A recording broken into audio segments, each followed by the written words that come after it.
వీక్షకులందరికీ నమస్కారం. అందరికీ నూతన ఆంగ్ల సంవత్సర శుభాకాంక్షలు. మకర రాశి వారికి 2026వ సంవత్సరం జనవరి నెల ఫలితాలని మనం చూస్తే మధ్యస్థంగా ఉన్నాయి. కారణం ఏంటి అంటే ఇక్కడ దీర్ఘ సంచార గ్రహాలను పరిశీలన చేద్దాం. 2వ స్థానమందు రాహు యోగిస్తున్నాడు, తృతీయ స్థానమందు శనేశ్వరుడు యోగిస్తున్నారు. అందువల్ల ఆర్థికంగా దోషంలా సౌభాగ్య భాగ్యం ఆరోగ్యం అర్ధలాభం యశస్కరం అన్నది శాస్త్రం. ఇటు ఈ గ్రహ సంపత్తి ఏమిస్తోంది? సౌభాగ్యాన్ని ఇస్తూ ఉన్నది, భాగ్యాన్ని ఇస్తూ ఉన్నది, ఆరోగ్యాన్ని ఇస్తూ ఉన్నది, సౌఖ్యాన్ని ఇస్తూ ఉన్నది. అంటే సుఖవంతమైనటువంటి జీవనం. అంటే ఏంటి? ఏదో బస్సులో వెళ్ళేటువంటి వాడు ఫ్లైట్ ఎక్కుతాడు, లేదు ఎప్పుడు ట్రైన్లో వెళ్ళేటువంటి వాడు స్లీపర్ క్లాస్లో వెళ్ళేటువంటి వాడు ఏసీ భోగి ఎక్కుతాడు, లేదు నడుచుకుంటూ వెళ్ళేవాడు బండి ఎక్కుతాడు అన్నట్టు. అంటే భోగాన్ని ఇస్తోంది ఈ గ్రహస్థితి. గురుబలం తక్కువగా ఉన్నది. సరే, ఈ దీర్ఘ సంచార గ్రహాల నుండి పక్కన పెడితే పంచగ్రహ కూటమి అనేటువంటిది మకర రాశిలో సంభవిస్తూ ఉన్నది. మరి ఈ పంచగ్రహ కూటమి వల్ల జనవరి నెలలో మకర రాశి వారికి ఏంటయ్యా అంటే శారీరక శ్రమ, దేహార్తి చిత్త సంతాప కాలాతిక్రమ భోజనం అన్నది శాస్త్రం. ఇక్కడ ఇందులో మంచి చెడు రెండు ఉన్నాయి. మీరు గమనించండి, గ్రహస్థితి వ్యతిరేకంగా ఉన్నప్పుడు దాన్ని పాజిటివ్గా మార్చుకోవాలంటే ఎప్పుడు మంత్రాలు తంత్రాలే కాదు, బుర్ర కూడా ఉపయోగించాలి. బ్రెయిన్ యూజ్ చేస్తే స్ట్రెయిన్ తగ్గుతుందండి అని చెప్పి ఓ మహానుభావుడు చెప్పాడు మనకి. ఇక్కడ దేహార్తి చిత్త సంతాప కాలాతిక్రమ భోజనం అన్నాడు. అంటే ఈ పంచగ్రహ కూటమిలో శరీరం శ్రమ పడిపోతుంది, కాలాన్ని అతిక్రమించి భోజనం చేస్తారు, ఆర్తి ఉంటుంది, అంటే ఇది కావాలి అనేటువంటి కోరిక ఉంటుంది అనుకున్నాను. సరే, దీన్ని మనం ఎలా పాజిటివ్గా మార్చుకుంటాం? ఇప్పుడు మనం ఏదైనా చాలా ఆనందదాయకమైన వాతావరణంలో ఉన్నాం, ఫ్రెండ్స్తో తిరుగుతున్నాం, 12ంటికి తినాల్సింది 3ంటికే తింటాం. అసలు 3ంటికి తినాల్సింది తినాం. పడుకోవాల్సిన టైంలో ఫోన్ బాగుంటాం. మీ ఫ్రెండ్స్తో మీరు పబ్జీ ఆడుకోవచ్చు, ఇంకోటి ఆడుకోవచ్చు, ఏదైనా చేయొచ్చు. అంటే అక్కడ ఏమవుతుంది? కాలాతిక్రమం అవుతూ ఉన్నది. పడుకోవాల్సిన టైంలో పడుకోవట్లా, మన బంధువులతో ఉండడం వల్ల రాత్రిపూట సరదా కబుర్లు చెప్పుకుంటూ నిద్ర 12ంటికి పోతున్నాం, 6ంటికి లేవాల్సిన 9ంటికి లేస్తున్నాం. అంటే ఇక్కడ పండగ వాతావరణంలోనే ఈ గ్రహస్థితి వెళ్ళిపోతుంది కాబట్టి సాధారణంగా అలాగే జరుగుతుంది. కాబట్టి ఇది పెద్ద దోషంగా భావించవలసిన పనిలా. ఇక్కడ ఇంకో ప్రధానమైన విషయం ఏంటంటే కుజుడు కూడా జన్మరాశి యందు ఉండడం. దీనివల్ల ఈ పంచగ్రహ కూటమిలో కొంత ఇబ్బంది ఏంటి అంటే దెబ్బలు తగులుతాయి.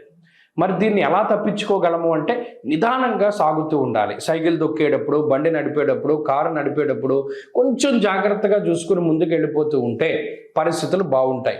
ఇంకా ప్రధానమైనది తిండి కంట్రోల్.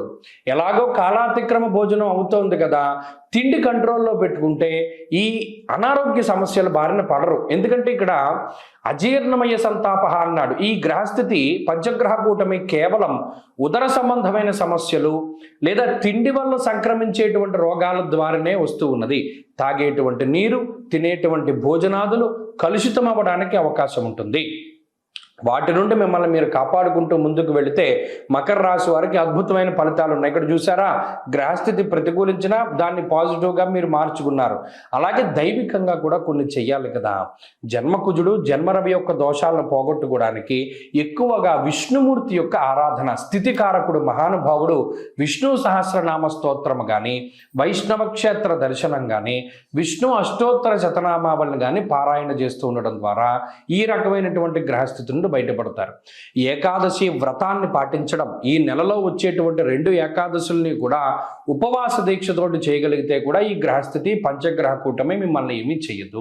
ఈ కొత్త సంవత్సరంలో అందరికీ ఆయురారోగ్య ఐశ్వర్యాదులు కలగాలని, పరమేశ్వరుడి యొక్క అనుగ్రహం ఉండాలి అని, అలాగే ఈ సంవత్సరంలో ఏర్పడేటువంటి దేశారిష్ట యోగాలు, దుర్భిక్ష ఉల్కాపాతాలు లేదా మరేతరత్ర దోషాదుల వల్ల ప్రజలు ఏ రకంగానూ ఇబ్బంది పడకూడదు అని చెప్పి మనస్ఫూర్తిగా భగవంతుడిని మరొకసారి ప్రార్థిస్తూ నూతన సంవత్సరంలో, ఈ ఆంగ్ల సంవత్సరంలో మొట్టమొదటి నెల జనవరి నెలలో ఉండేటువంటి గ్రహస్థితిని మనం పరిశీలిద్దాం. ముఖ్యంగా ఈ నెలలోనే పంచగ్రహ కూటమి అనేటువంటిది సంభవించబోతూ ఉన్నది.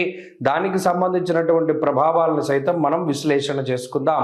దానికన్నా ముందు సంక్రాంతి ఎప్పుడు చేసుకోవాలి అనేటువంటి దాని మీద కొంతమందికి సందిగ్ధత ఉన్నది.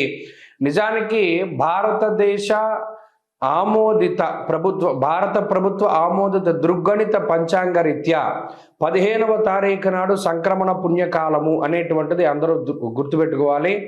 15వ తారీఖు నాడే రవి ధనురాశిని వదిలిపెట్టి మకర రాశిలోకి ఆయన యొక్క సంచారాన్ని ప్రారంభిస్తూ ఉత్తరాయణ పుణ్యకాలాన్ని ప్రారంభం చేస్తూ ఆయన యొక్క దిశ అంటే ఆయన ప్రయాణము ఉత్తరం దిక్కుగా ప్రారంభం చేస్తూ అది దేవతా కాలమానం ప్రకారం పగలు కాబట్టి ఆ రోజున సంక్రమణ పుణ్య రోజున చేసేటువంటి విశేషమైనటువంటి స్నానములు, దానములు, జపములు, తపములు వీటన్నిటికీ విశేషమైనటువంటి ఫలాన్ని ఆయన వసగుతూ ఉన్నారు. అది జనవరి 15వ తారీఖు.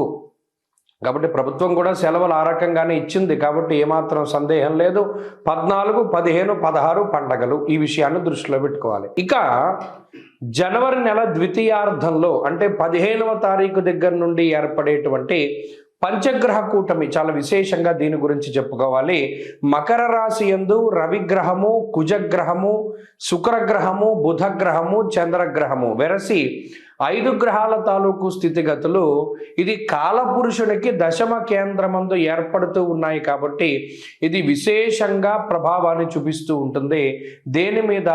వృత్తి, ఉద్యోగ, వ్యాపార, వ్యవహార, వ్యవసాయాదులపైన దీని యొక్క ప్రభావం ఉండబోతూ ఉన్నది. అలాగే అగ్నితత్వ సంబంధం ఉన్నటువంటి రవి కుజులు ఇద్దరూ కూడా భూతత్వ రాశి యందు నెలకొని ఉన్నారు. ఇక్కడ గమనించండి, ఇక్కడ మకరం భూతత్వ రాశి, ఆ రాశి యందు అగ్ని సంబంధమైన గ్రహాలు అంటే రవి కానీ కుజుడు కానీ ఉండడం వల్ల ఇది అకారణమైనటువంటి ఎండలను కూడా సూచిస్తుంది. ఈ విషయాన్ని కూడా దృష్టిలో పెట్టుకోవాలి. అలాగే రాజకీయపరమైనటువంటి విషయాలు కొంచెం ఆసక్తిని కలగజేస్తాయి. భూ సంబంధమైనటువంటి లావాదేవీలు అవి కూడా కొంత వెనకబడుతూ ఉండేటువంటి విషయాలను మనం దృష్టిలో పెట్టుకోవాలి. ఏదైనా ఉద్యోగాదుల మీద ప్రభావంగా ఈ విషయం ఈ రవికుజులు అలాగే బుధ, శుక్రులు, చంద్రులు కలిసి ఉన్నటువంటి స్థితి ప్రధానంగా అది ప్రభావాన్ని చూపెడుతూ ఉంటుంది. కాబట్టి ఈ కూటమి, పంచగ్రహ కూటమి 12 రాశుల పైన ఏ విధమైన ప్రభావాన్ని చూపెడుతుంది అనేటువంటిది మనం క్లుప్తంగా తెలుసుకునేటువంటి ప్రయత్నం చేద్దాం.